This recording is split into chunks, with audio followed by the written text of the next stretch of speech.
answer was going to be no, because we had all the families show up last week. So I'm going to give a children's talk to all of you. So do you like waiting for things? It's kind of a silly question, isn't it? Because nobody likes waiting for things. But the reality is that we mind some things more than others. Waiting for your birthday or Christmas or a really fun outing could be hard, but waiting for dinner, maybe not so hard unless you're really hungry. Waiting for your mom to be able to talk to you, you could wait unless you really want the question answered. So children, what do you call someone who's good at waiting? Do you know what the word we use for that is? It's patient. Someone who's good at waiting is patient.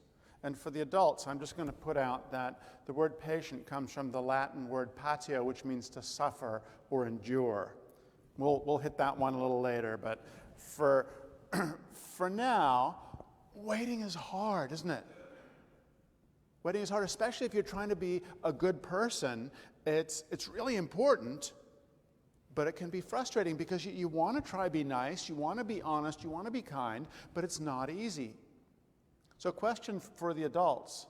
How many of you have felt like a bad person because you kept on and on doing the same thing even after you had tried really hard not to? Huh? Should we just have everybody put up their hands all at once?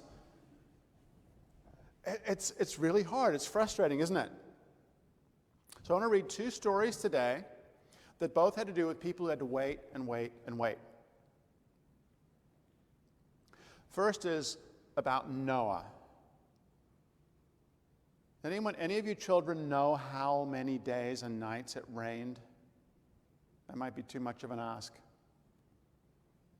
40 days and 40 nights, right?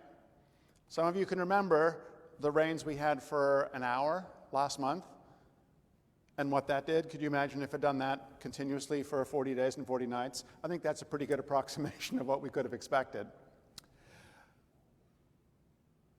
But after that, we read more, and I want you to just listen to the mental math of how long this was, okay? And God remembered Noah and every wild animal and every beast that was with him on the ark, and God made a wind to pass over the earth, and the waters subsided, and the fountains of the deep and the floodgates of the heavens were shut up, and the shower from the heavens was held back, and the waters returned on the earth, going and returning. At the end of 150 days, the waters decreased, and the ark rested on the 7th month, on the 17th day of the month, on the mountains of Ararat. And the waters were going and decreasing until the 10th month. And on the 10th month, on the first day, the tops of the mountains were seen. And it was at the end of 40 days that Noah opened the window of the ark, which he made and sent out a raven. So I was holding up that picture the whole time to give you this idea that for that 150 days, and then for the 2.5 months, and then for the 40 days, they were just sitting in the ark, waiting and waiting and waiting to be able to come out. Might have been exciting the first couple of days, but I don't think at the end of 365 days they were saying, yes, another day in the ark, were they?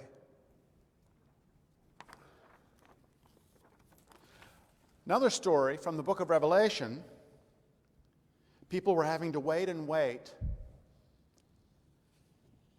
We read, when he, an angel, opened the 5th seal, I saw under the altar the souls of those who had been slain for the word of God and for the testimony which they held. And they cried out with a loud voice, saying, how long, O Lord, holy and true, until you judge and avenge our blood on those who dwell on the earth?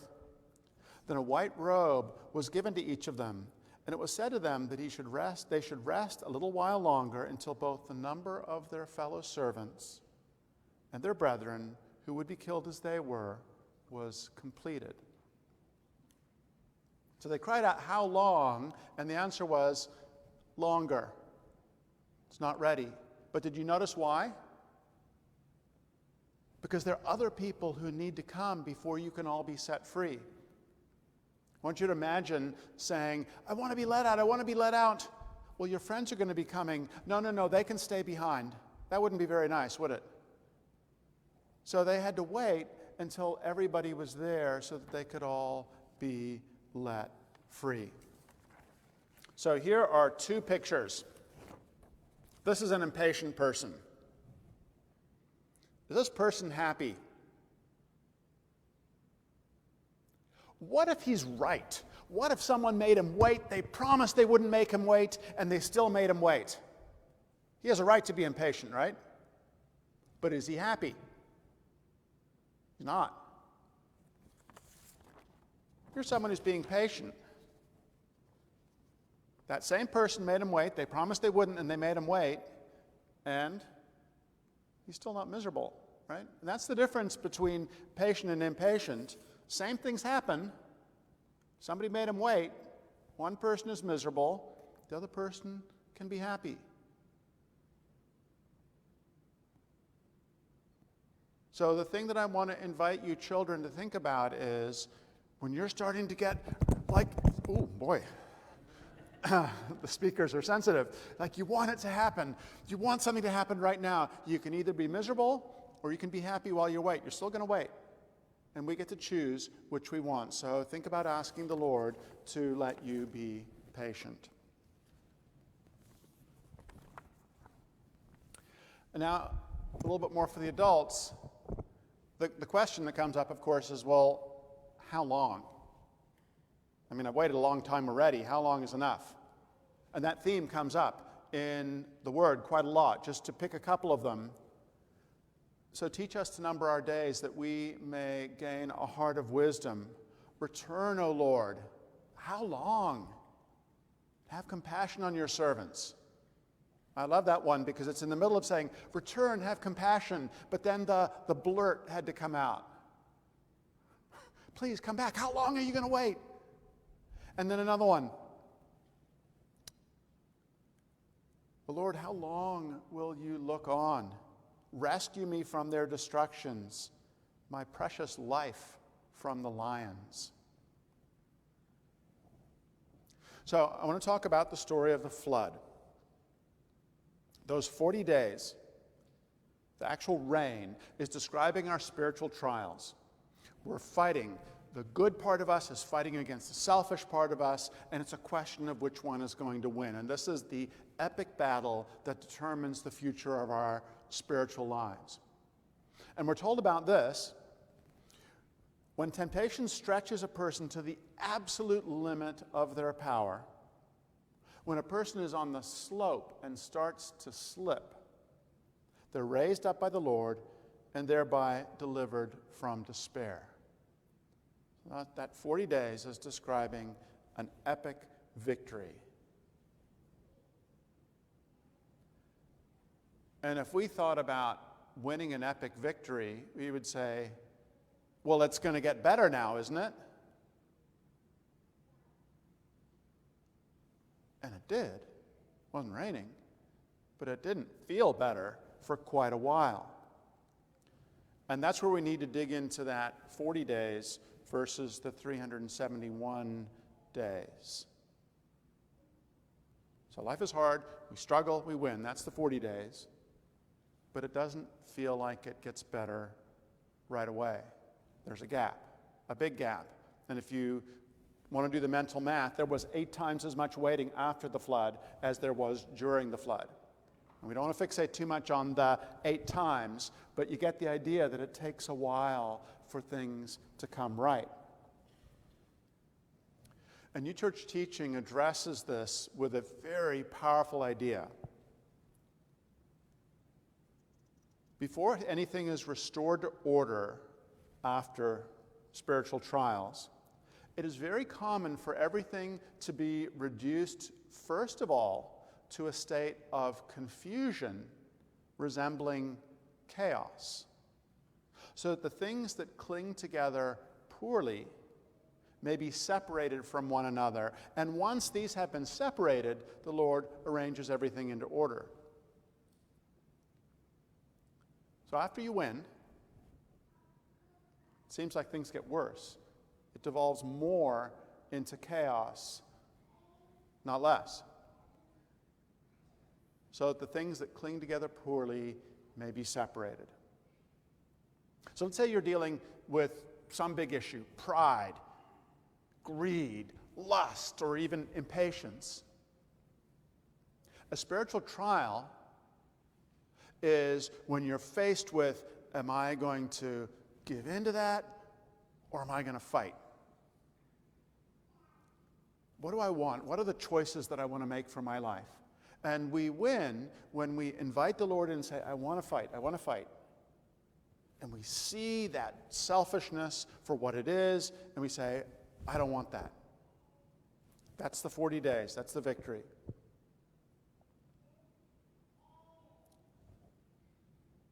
But now what? What you've done is you've gone to the top of the mountain. You have seen that this thing is not right. You don't want it in your life. But then there's that process of bringing it down into your everyday patterns and ways.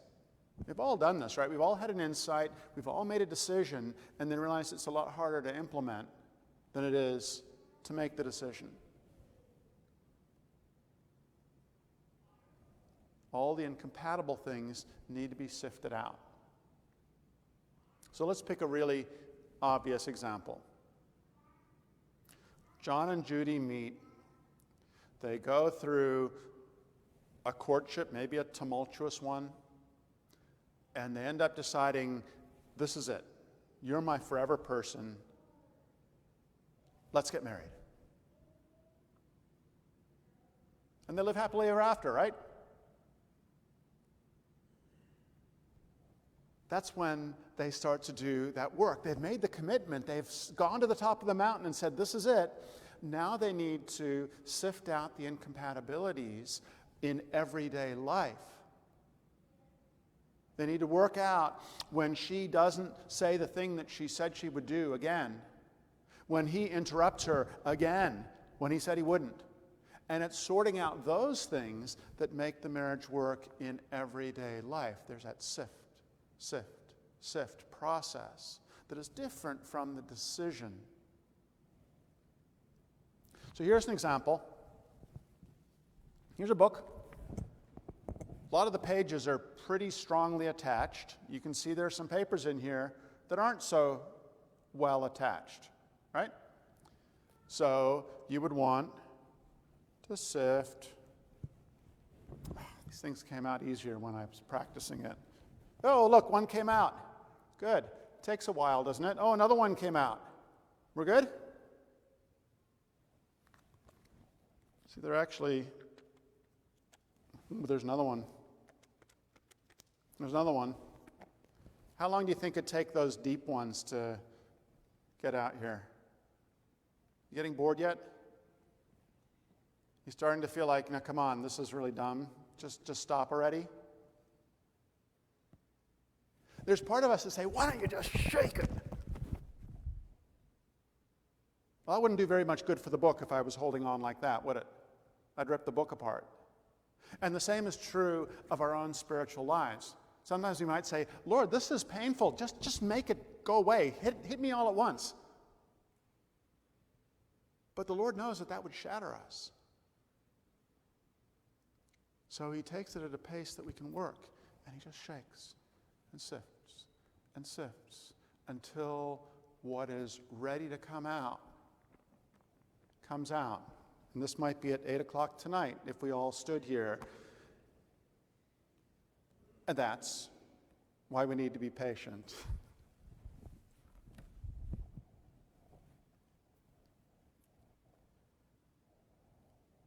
The Lord is making it take so long because he loves us.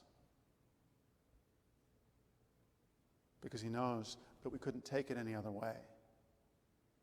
And our job is to learn to believe. Not that he loves us in some top of the mountain kind of a way, but that he loves us in the daily workings of our lives and what he allows to come out and the emotional process that he gives us.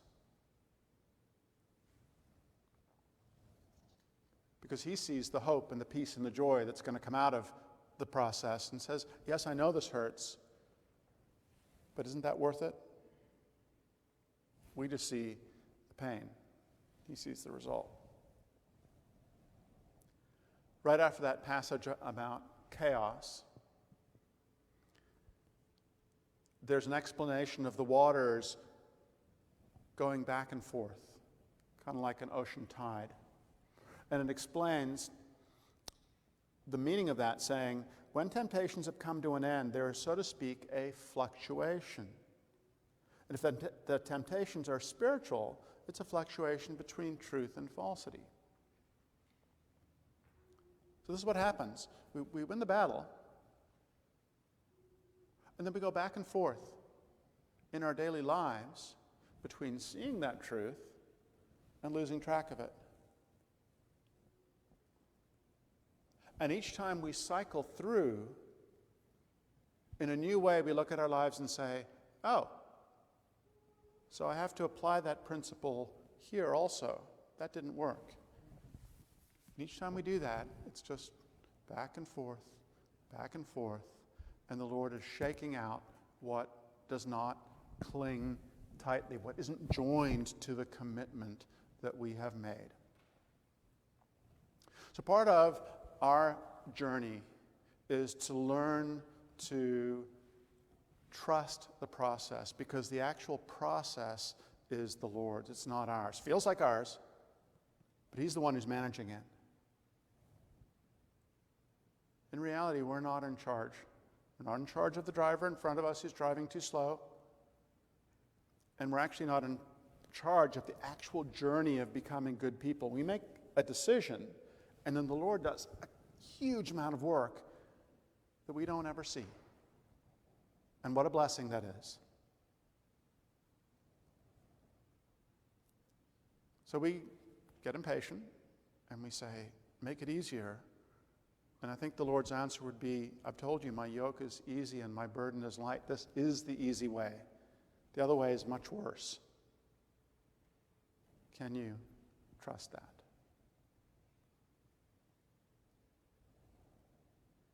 So for each of us, what can we do to look at our lives and to trust the Lord's presence in the process?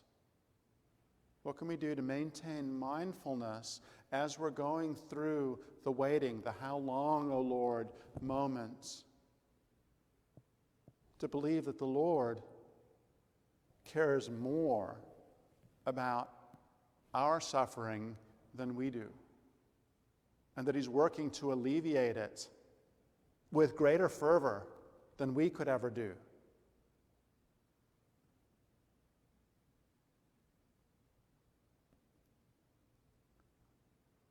What can we do to believe that He's with us every moment, sifting, until peace and joy and hope can become present in more and more places? I'm going to end with two passages that have to do with patience.